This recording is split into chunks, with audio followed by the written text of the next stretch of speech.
Good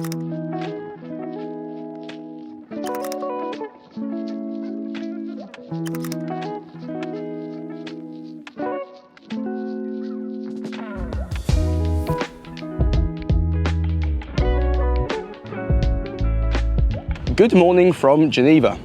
If you've been watching this channel frequently, you would have heard me talk about light, composition, subjects, and probably not just once, but quite a few times. For me and for many of you who've been shooting for a while, this is very subconscious. When you're out walking, shooting, you're not actively thinking about looking for light or composition or subjects. You just kind of walk around, and when you see something, you just know what to do. About 3 weeks ago, when I was doing a workshop with Matt Hall, what I've noticed is that many beginners don't look at it in a subconscious way. Instead, they look at it kind of in a more of a binary way. So they have to find a subject, then the light, then the composition. And that's fine, but what happens is they often get confused and overwhelmed with what to look for first. And one of the questions I kept getting is, so do I look for the light first or the composition? Or maybe do I find the subject first and then find the light and the composition? And I've been thinking about how can I explain this, or how can I give you a process that you can follow, at least initially, in order to make this easier and less overwhelming. And the more I thought about it, the more I've realized that you need to find an anchor. An anchor is the very reason you raised your camera up in the first place, or you stopped to have a look. An anchor is the focal point, or it will be the focal point if you were to take the photo. Anchors can be different. It could be a sliver of light that you've seen. It could be a patch of color. It could be an interesting subject or a compelling composition. Whatever it is that piqued your interest, that's the anchor. And when you go about building the rest of the image, the anchor starts first, and then the rest of the image is built around it. As soon as I find a bench in this park, I will show you some examples. Let's start with some examples in Geneva that I've taken last week. So this first image was just near the train station, and this is where the anchor is a color. So this was a stop sign or some kind of a sign, and this was the back of it. There was a very strong, nice yellow. I like the little heart on it as well. So I wanted this yellow to be the most prominent part of the image, and also the light on the right side of the image was very nice. There were people walking just in front of the shadow area, therefore they were standing out against the shadow. Now there's quite a lot of detail in the shadows, and also the patch of color is hiding a bunch of noise, but this is the composition. So I made sure that the yellow is the most prominent part of the image, and then I made sure you had enough highlights at the bottom, shadows towards the top, and then I just waited for the right subject to walk through. This is a clear example of me building this scene around this patch of yellow color. If I was going to build it around the highlights or the subjects walking through, I probably wouldn't have included this yellow thing over there. Now this is not the only way to do it, so here's another example using exactly the same piece of yellow signage, but this time I'm holding the camera above my head and pointing it down at around 40 millimeters. And what I liked about this image is I have the yellow zebra crossing, matches the yellow sign, and there are people walking through. So again, this yellow color is the anchor. It's the most prominent part of the image, and it's the very reason I took this photo. If this yellow signage didn't exist, the image just wouldn't work as well. I mean, to be honest, it wouldn't work at all. The next example is where the subject is the anchor. In this particular case, you have this classic Porsche that I saw further in town in Geneva, and I had to get a photo of it. Now, the reason the Porsche is the anchor is because the Porsche is the very reason the photo exists. So the first image I was going for is shooting through the fountain, because it created this beautiful texture, and you can clearly see the silhouette and the outline of the Porsche, but it adds a bit more to the image rather than just taking a flat photo of the car. So I worked around the car to start with. I found some more elements to shoot through, and I made sure the lighting is good with enough highlights going on. But the car was the first thing, then came the composition, and the light kind of just worked on its own there. However, you could still get more from this particular scene. In this image, I put the car in the top right-hand corner and I used the fountain and the water to balance out that detail in the top right. The reason this image works is because you have color contrast. You have the warm tones of the grass and the tree and the cool tones of the Porsche and the water. So the car and the water match, and obviously the warmer tones do as well. Again, the car is the center of attention here, not the fountain and not the grass and not the tree. So by working around the car, I made sure I can compose an image that complements the car and the car doesn't complement the fountain. Now let's look at a couple examples where the light is the anchor. So this shot was taken in London about a month ago, and the light and the shadow play was the very reason I stopped to take the shot or to find something. So initially I was attracted to this pattern with the highlights and the sun beaming through, and then I tried to figure out how can I make this work. So there were people walking past me, and I already had this composition in mind because I saw someone walking through that patch where the man is right now. So I created this composition assuming that someone would walk through that patch. After about 10 minutes of waiting, the guy walked past my right shoulder through the shadows and walked out straight into that highlight over there. This is an example where I use the light as the anchor because the light is the most prominent part of the image. And then I created a pocket for a potential subject to walk into. If this light wasn't there, if it was a cloudy day, this image would simply not work. It would look very dull and very boring. Here's another light example. This was taken in a town further up here on Lake Geneva. Very classic example of a patch of light and someone walking through it, but it's a very easy example to just show you. So there was a triangle from the sun hitting this building. There were a few people walking through, and I just wanted to frame someone in that window and just on that, in that little patch of light right there. I spotted the light first and made the light the anchor of this particular patch of light. And then I composed to make sure that everything balances out and just waited for someone to walk through the scene so I can get this particular shot. Well, I hope those little examples made some sense. And now, as always, let's go for a walk and show some real life examples as I see them and describe what I'm looking at. We're gonna stay in Geneva today. The light is kind of in and out, so it'll be interesting. And hopefully I can get enough from today to show you. If not, then I'll go out again tomorrow and hopefully get something more. Yeah, it's nice to be out. Let's start with this quick example, and in front of me there's a nice church with a clear kind of wall, and when the light hits it, that whole area lights up, creates some nice contrast and a very clean area. So in this example, the anchor is that kind of clean wall, that patch where the bike's just gone through, and I will compose in a way so that that is the kind of focal point like this. Now that's definitely not the most original photo you can take. It's very basic. It's not something that I would normally go for and share, but it's good enough just to give you an idea of what I'm looking for in an anchor. So to find a point and build around it. Here's an example where I find a nice scene, which is the anchor for me. So you have this staircase, the little monument thing over there, the windows, the nice colors, the background. The scene is what makes this image. So if I compose for the scene, and then you could have it on its own, or you could wait for someone to walk into it. So like for example, here, there's a couple walking into it, but they're not really making the photo, at least for me. So I might just wait a bit more and see if there's someone else more interesting that can make the image.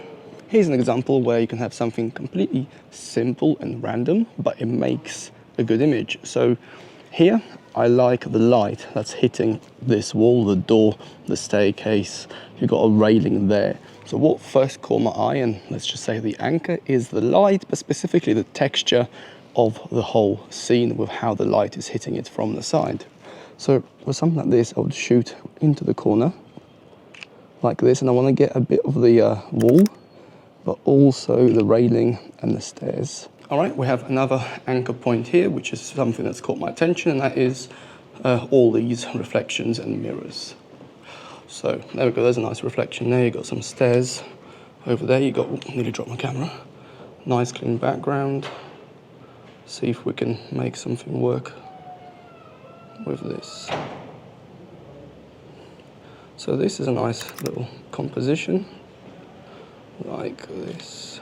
So while I'm waiting, this is a good example where you find your anchor point, which for me is this mirror, this reflection, and the composition is there, but you need to work it a little bit in order to get something interesting. So I'm gonna work this whole area and see if I can get something else, but the actual point of interest is still the same. It's this reflection, that reflection, that reflection, a bunch of them. Okay, I think I found the composition. So pre-focus on that. I'm in APS-C mode, so I'm about 60 mil at a slight angle like this. God, there's a lot of shouting going on in the background. I do apologize. It's all kicking off down there. I think there are two ladies fighting over a parking space. At least that's what it looks like. So I'm gonna watch, because I've got obviously nothing better to do with my life than to watch two people fight over a parking space, but bit of drama, innit? Okay, I think I know what happened. Basically, the girl was standing in the middle of an empty parking space holding it, I guess, for her friend, husband, partner, whatever. And that obviously didn't go down well with people who wanted to go into that space, because I think she's been standing there for a while, hogging the space. So, yeah, anyway, let's carry on. Would it be nice if there was like an old classic car that would just... Definitely not that thing, that's for sure. Then saying that might be classic someday, but it's just ugly as hell, so I'm gonna leave that one. But yeah, this is really nice. You've got a strong leading line, you've got your highlights, you've got your shadows. So for me, the anchor point here would be the light and how it shapes, how it splits right down the middle. So I guess you could say light and composition. And what I'd be looking for is like an old classic car or something interesting, ideally with a bit of color, because the rest of the scene is quite monochromatic. It's just different shades of like beige. And yeah, something with a bit of color down the middle, kind of this sort of composition like this. I mean, there's nothing there, but I'm just gonna have to wait and see. I mean, there's someone walking down, but I don't want it to be a person because they'll just get lost within the whole scene because it's too detailed. You need like a larger subject with, let's say, a cleaner space and some more bolder colors. But yeah, I'll wait. So I've waited for about 15 minutes and nothing, just a couple of boring silver cars and a bunch of people, so nothing that works for this particular place.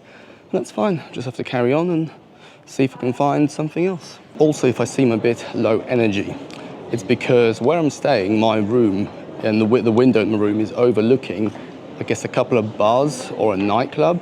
So every night, without fail, between the hours of like 11 p.m.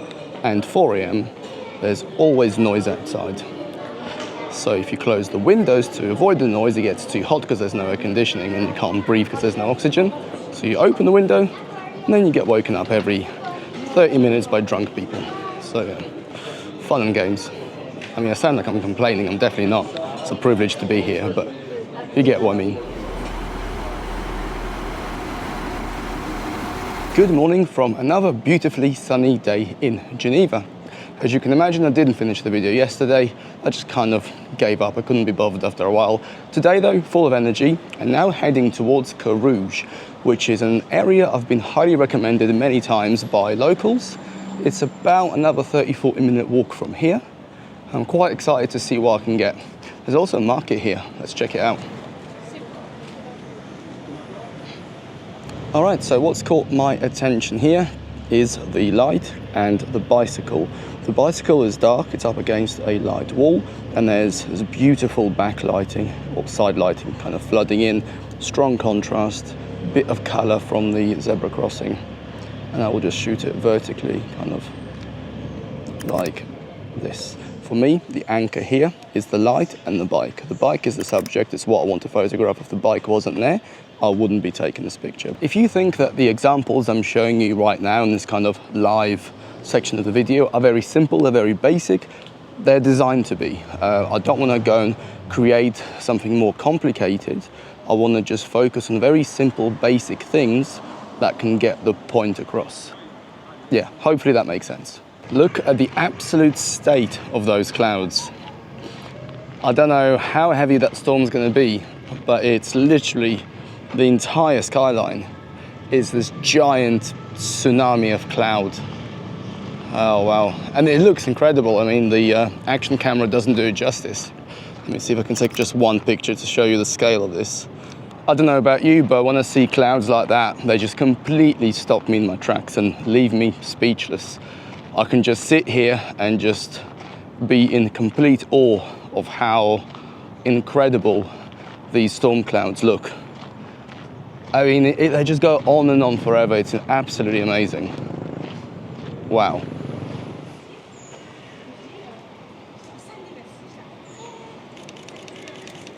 All right, I've had to take this photo quickly because I had to react, and it's a classic example when the subject is the anchor. So as I was walking down this road, I saw a bike coming down, and the guy had an old school Vietnamese hat.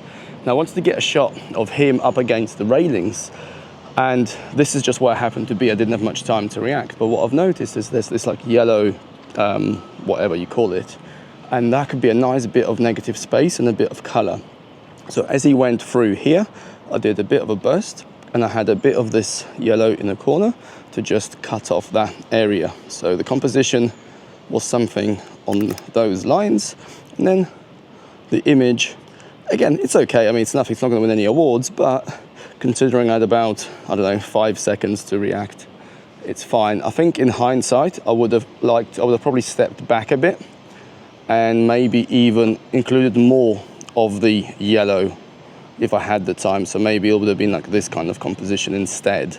That probably would have been better, but still, I'm fairly pleased with that.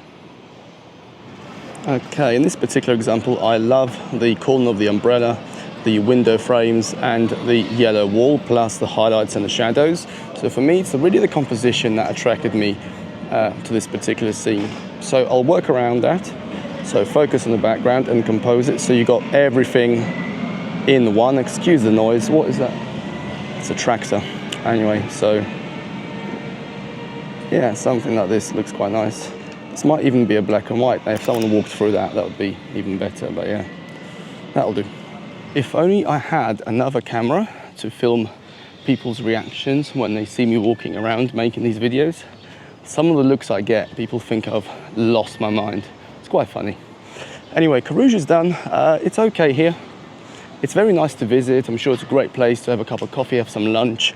In terms of photography, I've not really walked away with anything that I'm particularly happy about.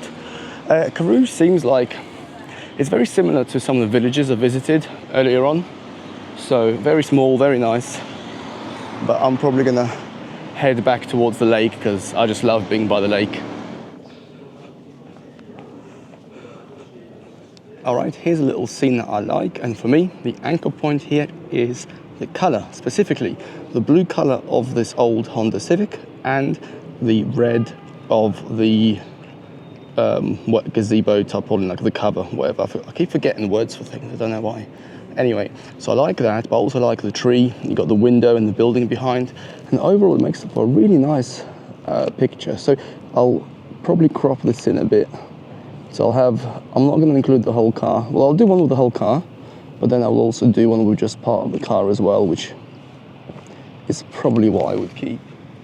Let me see if I can just move around a little bit and get... Actually, it's definitely better if I keep the whole car, but there's a car right in front of me, so I need to... I think this will do. Yeah, there we go. Whilst I'm walking over to the lake, I just want to say that this video is sponsored by Squarespace. I've been using them for well over 5 years, before I even had this YouTube channel, and definitely before they were sponsoring me.